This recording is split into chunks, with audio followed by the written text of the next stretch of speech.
마태복음 5장 13절로 16절 말씀까지는 한 목소리로 같이 읽겠습니다. 너희는 세상의 소금이니 소금이 만일 그 맛을 잃으면 무엇으로 짜게 하리요? 후에는 아무 쓸데없어 다만 밖에 버려져 사람에게 밟힐 뿐이니라. 너희는 세상의 빛이라고 산 위에 있는 동네가 숨겨지지 못할 것이요, 사람이 등불을 켜서 말 아래에 두지 아니하고 등경 위에 두나니 이러므로 집안 모든 사람에게 비치느니라.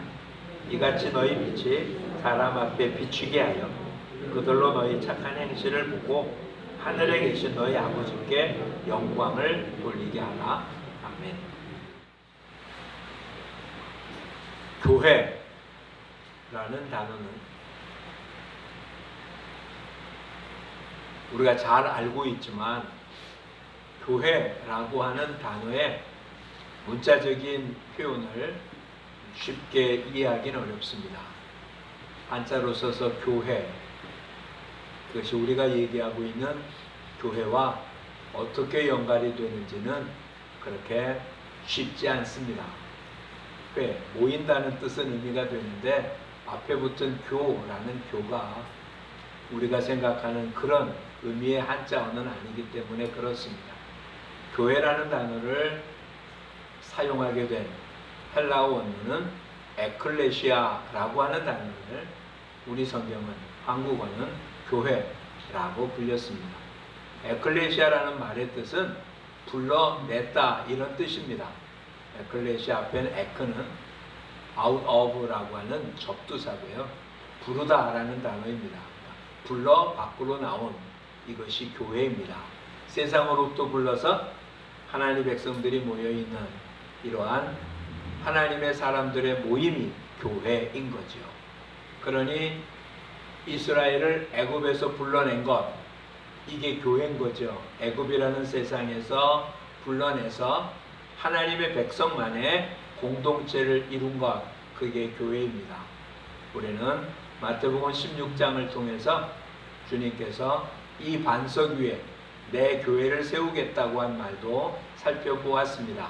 즉 신앙 고백을 한 사람들은 세상에서 부름받아서 하나님의 백성이 된 사람들, 그런 사람들이 모인 것이 교회입니다. 그러니까 교회는 세상과는 동떨어진, 세상에서 나온, 세상의 방식으로 사는 게 아닌 하늘에 속한 사람. 사도 바울이 보낸 편지 속에서 우리는 우리의 시민권이 하늘에 있다. 그러니 비록 땅에 살고 있지만 하늘의 시민권을 갖고 있는 하나님의 백성들을 교회라고 말합니다. 그러니 교회의 가장 중요한 원리 중에 하나는 세상으로부터 떠나는 거죠. 세상의 방식을 떠나고 세상의 습관을 떠나고 세상에 속한 모든 것을 버리는 것이 교회가 갖춰야 될 가장 중요한 요소 중에 하나입니다. 이것은 우리가 계속 강조를 해도 결코 부족함이 없는 것입니다. 근데 이것은 동전의 한 면인 거죠. 교회 역시 한쪽 면은 일단은 세상에 있지만 세상에 속하지 않은, 그러니까 세상으로 떠나야 되는 것이면 틀림이 없습니다. 그러면 세상과 단절하고 극단적으로 그렇게 산 사람도 지난 과거 역사 가운데 있었습니다. 예수님이 떠난 지 얼마 지나지 않아서 우리가 잘 아는 SNF라고 하는 표현, 즉 사해에 있는 그 인근 지역에 독립돼서 로마로부터 혹은 그 당시 유대교의 잘못된 바리새파로부터 독립돼서 순수한 신앙을 지키겠다고 그런 쿰난 공동체라고 하는 부분을 이루었던, 지금 가보면 정말 풀 한 폭이 나지 않은 그런 곳에 어떻게 살았는지 알 수 없는 그런 곳에서 살았던 사람들이 있었고, 중세기 때는 아예 세상과 단절하고 수도원 깊이 들어가 있든지 아니면 사막에 있든지 심지어는 기둥 위에 서서 거기서 하나님의 말씀을 묵상하고 기도하는 그러한 수도사들도 존재했었습니다. 그러니까 세상과 단절됨으로 세상에 있으면 인간의 욕정을 이길 수 없으니까 완전히 세상과 두절되고 단절되고 그와 같은 모습으로 살아가는 모습. 요즘은 성지 순례를 한다 할지라도 갈 수 없는 것이 시내산 밑에 있는 곳입니다. 이집트를 통해서 들어가야 되는 길은 그 루트가 막혀서 지금은 갈 수 없는 루트인데, 시내산 밑에 수도원, 그러니까 모세를 통해서 십계명을 받고 했다는 이야기로 나타난 수도원입니다. 어찌 보면 사람이 살만한 곳에 있는 곳이 아니에요. 또 이스라엘 자체에 가봐도 정말 말도 안 되는 그런 험난한 곳에 중세기 이후 수도원을 만들고 그곳에 수도하는, 지금도 그 수도원은 존재합니다. 세상과 완전히 단절하고 하는, 거기까지 가기 위해서는 그냥 걸어서 몇 시간을 가야 돼요. 차가 갈 수 있는 길도 아니고. 그런 곳에 동떨어져서 사는, 그것이 교회의 일면이기는 합니다. 그렇다면 도대체 우리 보고 전도하라고 하는 말은 무슨 의미가 되겠습니까? 세상과 동떨어져 있다면, 그게 교회라면 믿는 사람들마다, 주님을 따르는 사람들마다 세상에 떠나서 그렇게 믿음의 사람들의 공동체만 이루고 세상과는 단절해야 된다면 도대체 세상과 관련된 이야기들을 해야 될 필요가 하나도 없지 않겠어요? 그런데 우리한테 주어진 마지막 사명이 뭐였습니까? 온 천하에 다니며 복음을 전하라는 거였습니다. 도대체 어떤 모습으로 어떻게 하냐는 거죠. 그 얘기가 오늘 우리가 잘 알고 있는 오늘 본문입니다. 세상의 소금이고 세상의 빛이다. 그러니 교회의 일면은 분명히 가장 중요한 요소 중에 하나는 세상을 떠나서 세상 방법을 버리고 하나님의 사람으로 하나님의 방식으로 사는, 이것이 가장 중요한 요소임에 틀림이 없습니다. 아브라함에게 뭐라고 말했습니까? 너희 본토, 친척, 아비집을 떠나. 그렇죠? 내 본토, 친척, 아비집. 그게 세상이라고 보면 되는 거예요. 그러니까 그때 세상은 주의 앞된 세상이고 성경은 그것을 애굽이라고 표현했습니다. 그래서 이스라엘 백성들 보고 아무리 힘들어도 어디로 가지 말라고요? 애굽으로 내려가지 말아라. 애굽이 살기 나빠서가 아니에요. 애굽은 분명히 건기가 있고 우기가 있는 그와 같은 지역이고, 그래도 나일강이 있기 때문에 그것 때문에 농사 질 수 있는 그런 땅입니다. 지금은 사막이 엄청 많지만 아마 이 당시에는 사막보다는 풍요로운 밀림이 더 많았던 땅이었을 거라고요. 그런데 그곳으로 가지 말라는 이유는 그것이 세상이고 죄악된 것을 상징하기 때문이었어요. 그러니까 떠나야 되는 것은 분명한 것입니다. 근데 떠나서 어디라고요? 그게 하나님 약속한 땅 가나안 땅입니다. 우리가 여행 신앙생활에서 맨 마지막 영적인 가나안은 천국이잖아요. 천국 갈 때까지는 우리가 어디서 살고 있습니까? 세상에 살죠. 세상은 또 어떤 것입니까? 악이 존재하는 세상이잖아요. 근데 그 세상 속에 살고 있는 우리들이 해야 하는 것, 이것도 역시 교회인 것입니다. 근데 우리는 그동안 계속 이거 하나만 강조한 거예요. 뭐라고요? 세상을 떠나라. 지난 한 주간 동안 여러분의 삶도 한번 보십시오. 여러분의 인친척들 가운데도 이제 신앙생활하고 오래되어지면 여러분 주위에 믿음의 사람이 아닌 사람들은 거의 만나지 않습니다. 고등학교 동창들, 그 옛날 예수 믿기 전에 가까웠던 사람들, 물론 그들과 시간대가 안 맞기 때문에 그러기도 하지만 저절로 거리가 멀어졌고, 요즘 우리는 이렇게 교회에서 모이는 시간 이외에 작은 소그룹들이 못 모이지만 좀 더 큰 교회, 소그룹들이 활성화된 교회라면 그런 소그룹들 모임 때문에 교회에서 모이는 모임 이외에 성도들 간의 교제를 나눈 것 이외에 다른 시간을 가질 만한 여유가 거의 없는, 그것이 현실이잖아요. 갈수록 믿음의 사람들 이외에는 수없이 거리가 멀어질 수밖에 없는 게 우리들의 현실입니다. 그래서 통계적으로 이렇게 나와 있어요. 누가 전도를 제일 잘하냐? 예수 믿은 지 얼마 안 된 사람들. 이유는 예수 믿은 지 얼마 안 된 사람 주면 다 누구밖에 없습니까? 믿지 않는 사람들밖에 없어요. 가족이 되었던, 친구가 되었던, 만나는 사람 대부분이 믿지 않는 사람들이에요. 근데 예수 믿은 지 10년, 20년 된 사람, 자기가 일부러 나가서 만나려고 하지 않는 한 주변에 매일 만나는 사람들이 대부분 믿는 사람들로 바뀐 거예요. 여러분의 가정도 어떻습니까? 대부분 믿은 지 오래된 가정들은 대부분이 믿어요. 또 그런 사람들 아니면 교류가 안 돼서 서로들 만나지 않습니다. 이게 오늘 우리들의 현실이에요. 그러니 한 가지는 분명히 잘 됐죠. 뭐? 세상을 떠나 하나님의 사람들이 모이는 교회의 모습은 잘 됐어요. 지금 코로나 팬데믹에 의해서 문제가 된다 할지라도 그런 수없이 문제를 갖고서도 모이고, 그런 모임 때문에 전염이 되어지는 문제를 갖고서도 교회가 모이는 일에 정말 힘쓰고 있는 것에 틀림이 없잖아요. 그렇죠? 그러니까 이것은 잘 지키고 있어요. 이거는 뭐라고 할 수가 없을 만큼 한국 교회는 이것만큼은 정말 자랑할 만해요.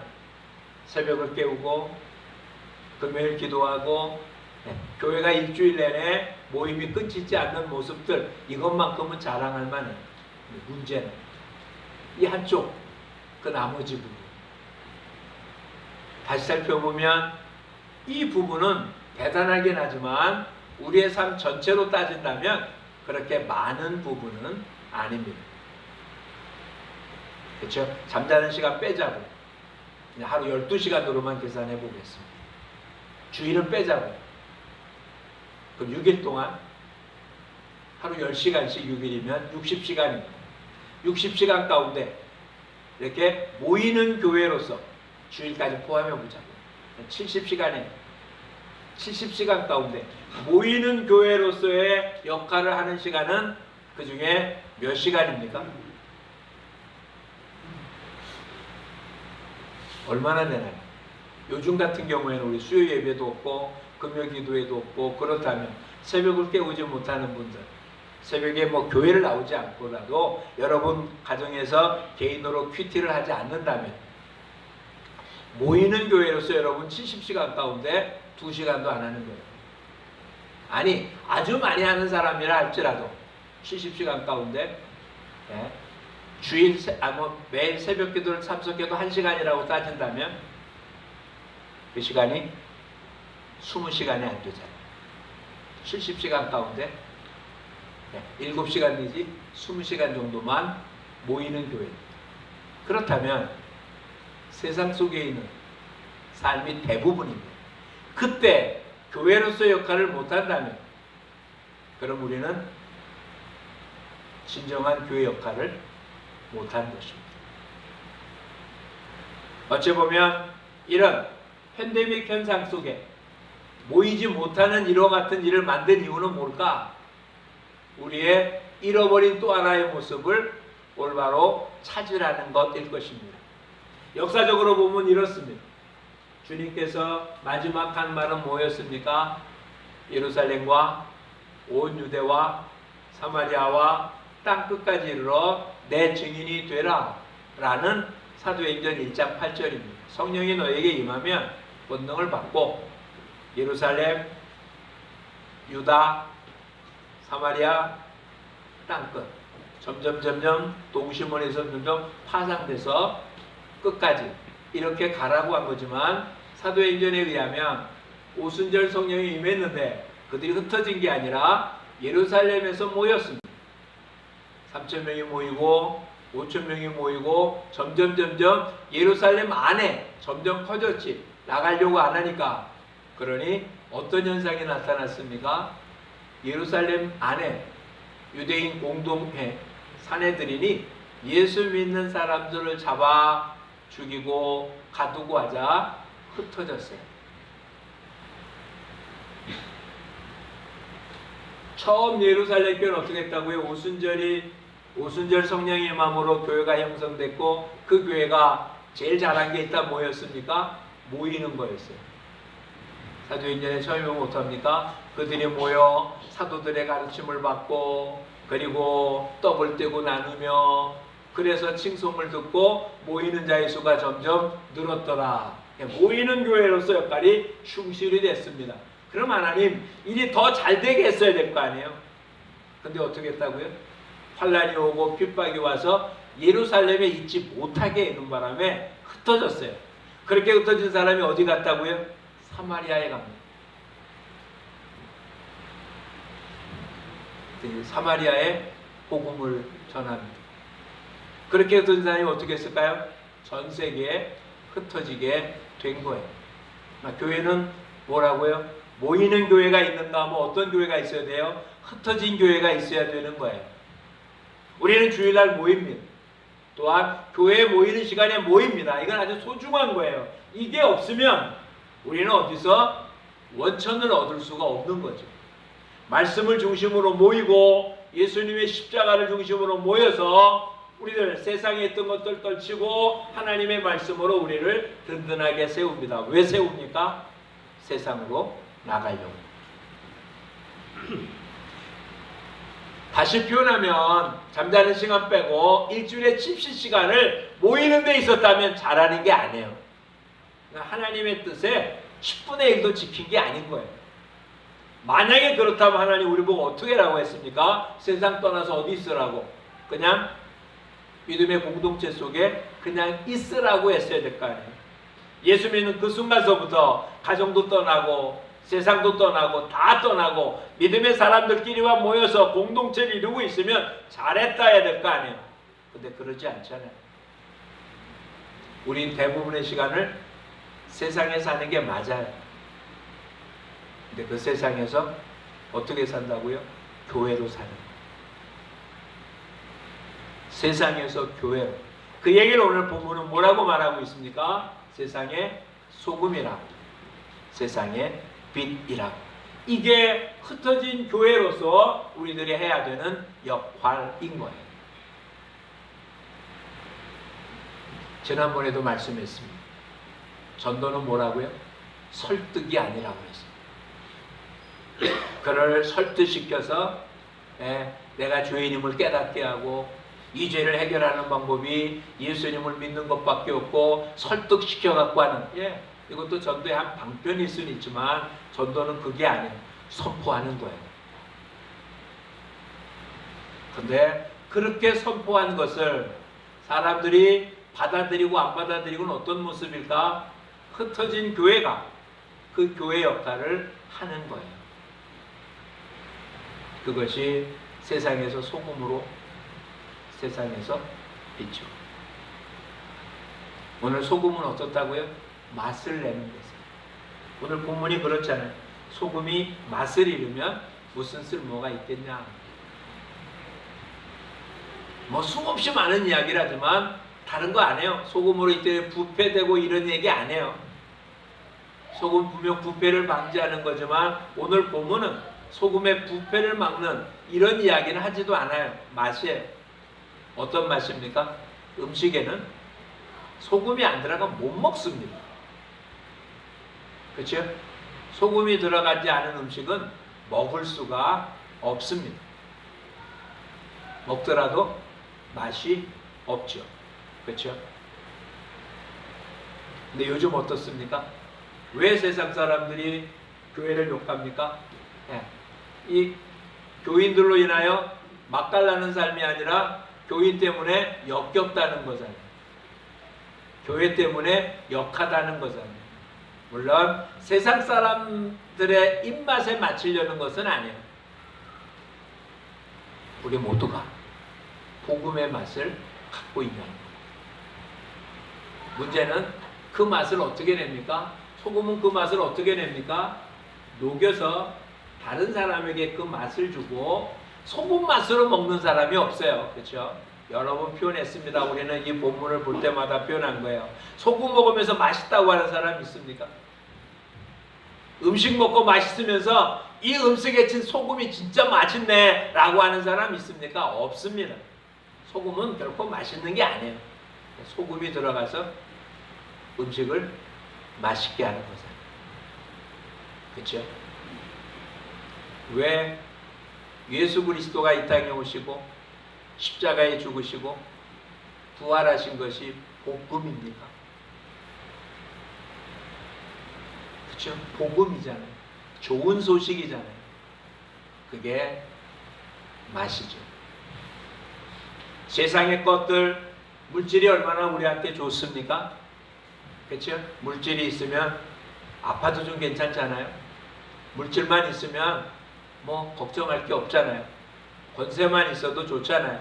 근데 그것이 인생의 맛을 느끼게 할까요? 잠깐은 좋을지 몰라도 아무리 좋은 것도 계속 먹으면 어떡합니까? 맛없어요. 그렇죠? 네? 어느 음식점 잘한다고 해서 서너 번 가고 너댓 번 가면 어떡한다고요? 그 집 맛이 어때요? 맛없다고요.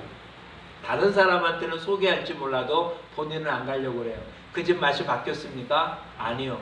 몇 번 먹고 났더니 이제는 그 맛이 없어지는 거잖아요. 이게 세상이 말하는 맛이에요.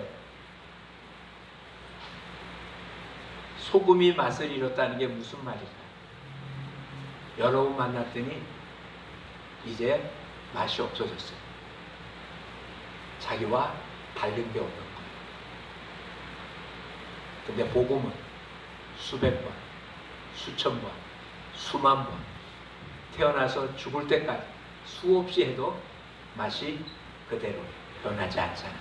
왜냐하면 하나님이 변하지 않으시고 오늘 그것을 하나님 우리 보고 흩어진 우리들이 가지라는 이 맛을 낼 수 있는 모습 중에 하나, 소금의 맛을 낼 수 있는 것 중에 하나, 사도 바울의 표현 가운데 하나는 이것이에요. 우리의 말을 어떻게 하라고요? 소금으로 고르게 함처럼 하래요. 소금으로 고르게 함처럼. 즉 우리가 세상에서 흩어진 교회로서의 역할을 할 수 있는 그 중에 중요한 역할이 뭐다? 우리의 말이라는 거예요. 말. 오늘 보면 오늘 새벽에 잠언 15장 말씀을 보았어요. 유순한 대답. 사람들을 편안하게 하는. 온순한 말은, 온순하냐는 사람에게 생명나무다. 근데 과격한 말, 사람을 상처 주고 아프게 하는 거예요. 오늘 새벽에 이렇게 표현했습니다. 우리가 과격하게 하는 말 누구에게 합니까? 길 가다가 만난 사람에게 과격하게 말합니까? 물론 그가 나한테 해를 줬다면 그렇게 표현할 수 있겠지만 길 가다가 만난 사람한테 과격하게 말하는 사람 좀 이상한 사람이에요. 정신 제대로 된 사람이나 그러지 않을 겁니다. 한번 살펴보십시오. 여러분의 입에 과격한 말을 쓸 때가 언제인지 여러분 가족 아닙니까? 여러분하고 가까운 사람 아니면 결코 우리는 과격하다는 표현 자체를 쓰지 않습니다. 사랑해야 될 사람이에요. 우리는 오히려 과격하고 있습니다. 맛을 잃어버립니다.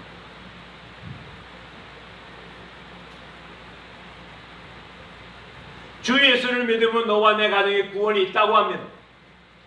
예수 믿는 우리로 인하여 우리 가족 모든 식구들이 맛을 느껴야 될까요? 물론 우리의 행위나 이 모든 것도 있지만 그 중에 하나 무엇이라고요? 우리 입이라고요. 입. 우리 혀가 잘하다가도 단 한 번의 실수로 맛을 모조리 잃어버리는 거예요. 맛을 잃으면 쓸모없게 돼요. 사람들은 우리의 중심을 모릅니다. 아니 나도 모르죠.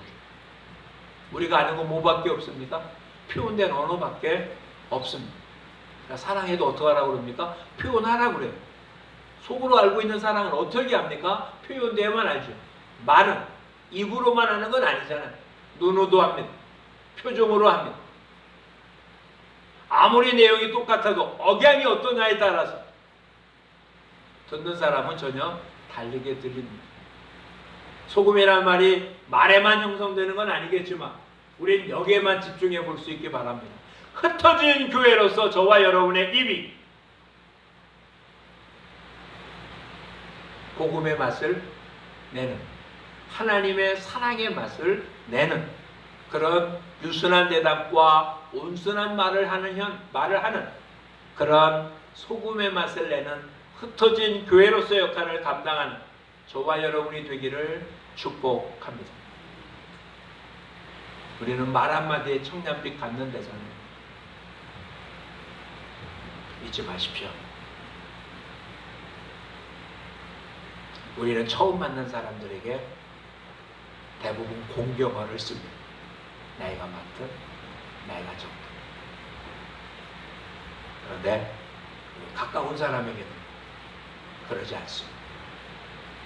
실상 누구한테도 공경해야 되고, 실상 누구한테도 사랑해야 되고, 실상 누구에게도 온유해야 되고, 실상 누구에게 더 잘해야 되는지를 한번 살펴보시기 바랍니다. 여러분 모두로 인하여, 기독자인 여러분으로 인하여 여러분 모든 사람들 복음의 맛을 느끼게 하고 누리게 하고 기쁨을 유지할 수 있는 그런 흩어진 교회 역할을 감당하는 우리 모두가 되기를 축복합니다. 그러려니 이런 부작용이 생길 수 있습니다. 광고에 이런 광고가 있더군요. 영화배우 가운데 의리 아니면 안 되는 영화배우 있잖아요. 그렇죠? 의리. 그 사람이 광고 속에 그럼 내 건강은 누가 지켜주지? 이런 식으로. 남한테 다 베풀었는데 나는 누가 지켜주지? 라는 표현. 우리가 소금의 역할을 감당하면 감당할수록 우리 속은 점점 더 썩어갈 겁니다. 그렇죠? 좋아서 좋은 말 한 거 아니니까. 사랑할 만해서 사랑의 언어 쓴 거 아니니까. 용서할 만하기 때문에 용서한 거 아니니까. 그 사람이 좋아서 온유한 말 한 거 아니니까. 정말 하나님 말씀대로 소금의 맛을 내려고 상대가 어떻든 온유하게 하고 상대가 어떻든 참고 좋은 말하고 애쓰면 그 순간은 모르지만 내 속은 얼마나 썩어가겠습니까? 그렇죠? 충분히 그러겠죠. 문제는 이것이 쌓이고 쌓이다가 어떻게 한다고요? 한번 폭발해 버린다는 거예요. 누구에게? 여태까지 소금의 맛을 냈던 사람에게.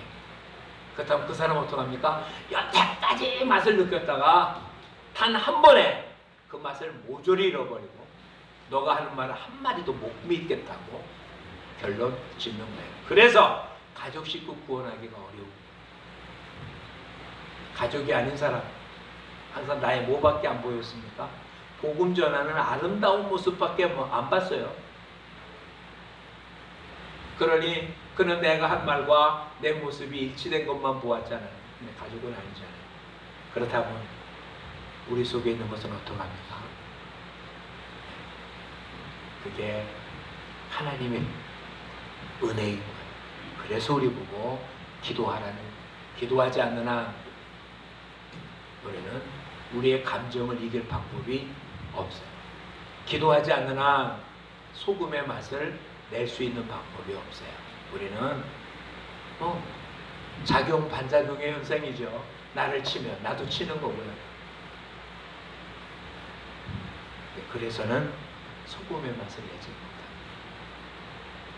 주님이 십자가에 달리시면서 그 전에 겟세마네 동산에서 베드로에게 뭐라고 합니까? 이것까지 참아라. 이것까지 참아라. 주님이 힘이 없어서 십자가에 달리십니다. 주님 뭐라고요? 지금이라도 12영 더 되는 천군 천사를 부를 힘이 내게 없는 줄 아느냐? 그럴 권한이 주님에게 있어요. 왜 참으십니까? 소금의 맛을 내잖아요. 그랬더니 그 밑에 그 십자가형을 집행했던 백부장 뭐라고요? 이는 정말 하나님의 아들이었다 라고 고백하잖아요. 저와 여러분, 흩어진 교회라는 사실을 잊지 말자고요. 흩어진 교회입니다. 이 말은 조금 어렵다면 여러 번 표현했던 걸 다시 하자고. 우리는 혀의 입장으로 생각한다면 하늘나라의 대변인입니다. 우리가 하는 말이 하늘나라의 공식적인 표현이라고요. 하나님이 죄인에게 어떻게 표현하겠습니까?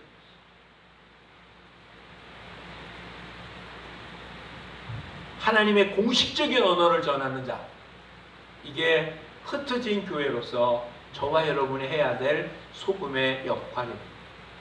두 번째 뭐라고요? 세상의 빛이래요. 근데 이 빛에 관해서는 뭐라고 합니까? 16절 같이 읽어보겠습니다. 이같이 너희 빛이 사람 앞에 비치게 하여 그들로 너희 착한 행실을 보고 하늘에 계신 너희 아버지께 영광을 돌리게 하라. 이 빛은 뭡니까? 우리의 행실이래요. 그렇죠? 우리의 착한 행실.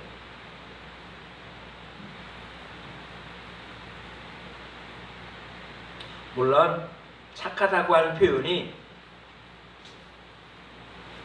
세상과 성경이 사용하고 있는 부분은 분명히 다릅니다. 근데 사도행전 2장에 의하면 아까 표현한 대로 2장 40절 하나님을 찬미하며 또 온 백성에게 칭송을 받으니 주께서 구원받는 사람을 날마다 더하게 하시니 백성에게 뭘 받으니? 칭송을 받으니. 그랬더니 어떻게 했다고요? 주께서 구원받는 사람을 날마다 더하게 하셨다.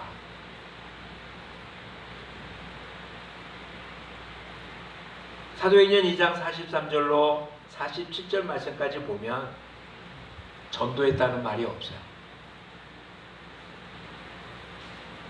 기사와 표적이 나타나고 믿는 사람들 함께 있고 물건을 송용하고 자기 재산을 팔아 필요한 사람에 나눠주고 날마다 마음을 같이하여 성전에 모이기에 힘쓰고 성전에 모이기를 힘쓰고 모이는 교회예요.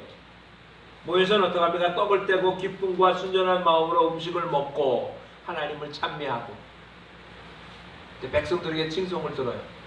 백성에게 칭송을 듣기 위해서는 뭔가 그들의 삶이 달라졌다는 거잖아요.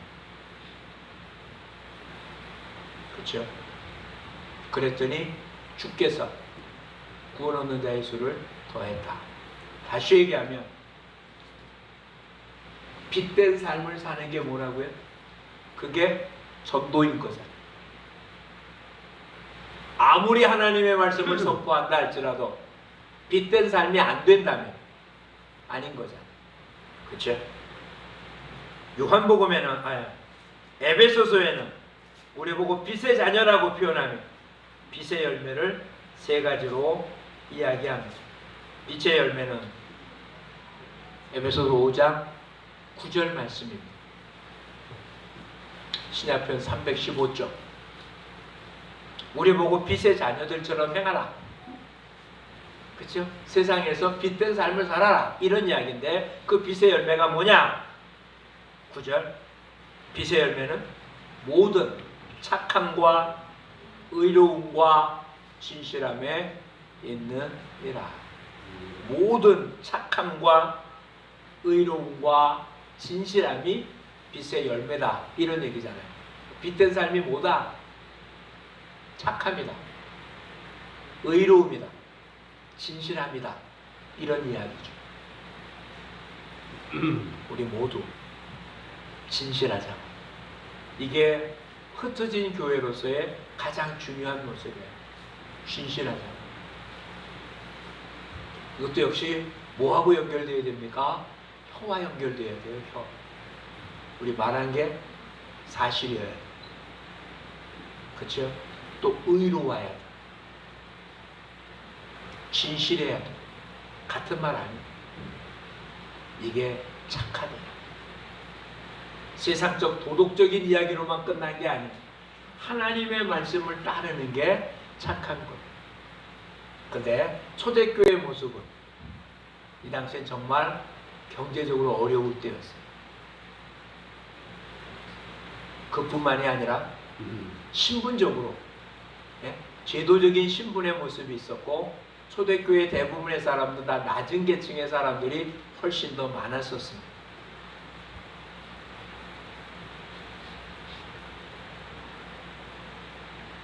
기도의 글이라고 하는 일종의 소설책이죠. 신앙 소설책을 지금 읽고 있는데, 기도의 입장에서 사도 바울과 다녔던 글을 쓰는 겁니다. 이 당시에 부유한 사람들도 분명히 예수 믿고 그랬어요. 부유하다는 얘기는 경제적인 부유만이 아니라 세상적인 권력도 갖고 있는 사람들이었겠죠. 근데 믿음의 공동체 에클레시아에 와서는 그들이 쓰는 이름이 달랐대. 세상에서 그 이름만 들으면 어떤 사람인지라고 알만한, 즉 갑질을 할 수 있는 그런 이름을 교회에서는 본인들이 안 썼다는 거죠. 본인들이 안 썼다. 이게 지금 간단한 얘기 같지만 그런 얘기가 아니에요. 쉽게 생각하면 이런 얘기입니다. 주인이 종하고 형제였다. 로마 시대 때는 두 종류의 사람이 있었습니다. 하나는 자유인이에요. 하나는 종이에요. 종은 사람이 아니에요. 제사래요. 팔고 사요. 근데 교회에 자유인도 없고 종도 없어요. 그냥 형제만 있었어요. 그게 빛이었던 거예요. 오늘 저와 여러분, 자기의 신분, 자기의 권력, 자기의 힘을 과시한다면 빛이 아니에요. 우리 이 모든 것들은 뭐 하라고 준 거라고요? 하나님의 사랑을 나누라고요. 물질이 남보다 많습니까? 그러면 베풀라고 준 거예요. 남보다 더한 어떠한 능력이 있습니까? 그만큼 베풀라고 준 거지 자기만 누리라고 준 게 아니에요. 그게 빛인 거예요. 성경은 그걸 착함이라고 얘기해요. 부자가 책망 들은 이유가 뭔지 아세요? 부하기 때문에? 아니에요. 그 부가 엉터리로 빼앗은 부기 때문에 그것도 아니에요. 성경이 말하는 부자가 욕먹는 가장 큰 이유는 그 부를 나누지 않았기 때문에, 거저주지 않았어도 힘들 때 그것을 나누어 줬어요. 창고를 열었어야 돼요. 근데 그거 안 했다고 욕먹는 거예요. 네? 어리석은 부자에 대한 이야기를 생각해 보십시오. 3년 동안 계속 풍년이 들었잖아요. 창고를 가득 채웠어요. 네? 그리고 잘 먹고 시작 할 만한 이야기잖아요. 근데 오늘 밤 걷어가면 네 것이 되겠냐? 싸놓은 게 네 것이냐는 거예요.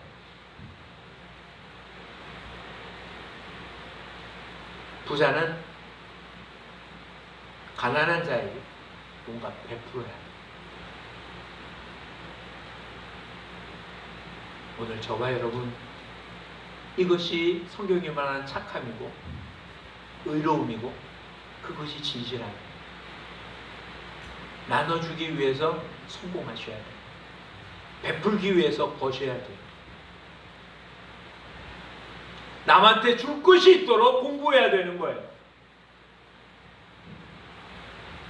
더 많이 배울수록, 더 많이 가질수록, 더 많이 높아질수록 이 일을 더 많이 할 수 있기 때문에 그런 거죠. 그렇죠? 우리는 모이는 교회로서의 모습은 남못지 않은 만큼은 가졌다고 봅니다. 주인만큼. 근데 과연 흩어진 교회로서의 모습은 어떻을까?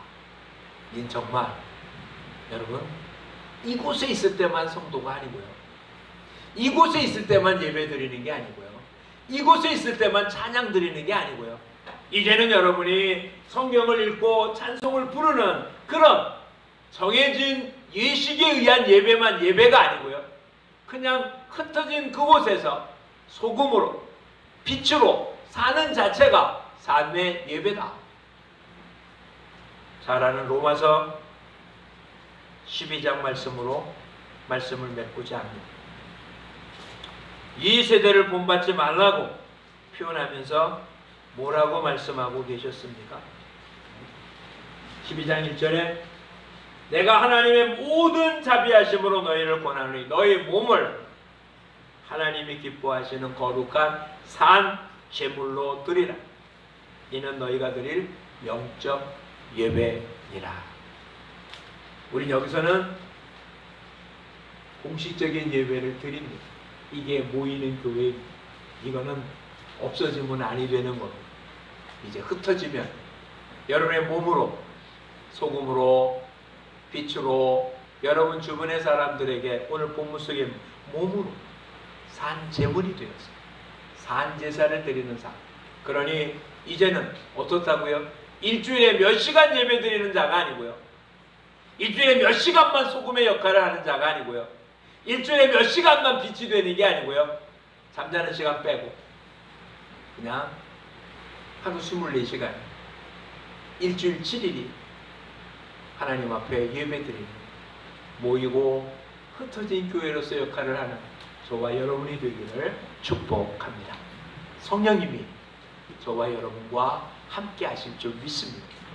우리가 하면 할수록 하나님 우리에게 더 큰 힘을 주실 줄 믿습니다. 기도합니다. 고맙습니다, 주님. 세상 썩어지고 무너지고 하나님의 심판을 받는 세상에서 하나님 저희를 건져주어서 하나님의 자녀 되게 하시고 하늘나라 백성 삼아 주시고 천국의 소망을 갖는 복됨을 주셔서 이렇듯 세상을 떠나 하나님 이렇게 믿음의 공동체로 하나님께 영광을 돌리는 모이는 교회로서의 힘을 주심을 감사드립니다. 여기서 멈추지 않게 하옵소서. 세상의 소금으로 세상의 빛으로 거룩한 산 제물로 우리 몸을 드리고 하나님 착함과 의로움과 진실함의 열매뿐만 아니라 우리를 통하여 복음의 맛을 느끼게 하는 정말 주님의 대언자로 사용되어져서 하나님의 역할을 하는, 그래서 숨쉬는 모든 순간이 교회가 되는 우리 모두가 되게 하옵소서. 예수님 이름으로 기도합니다. 아멘.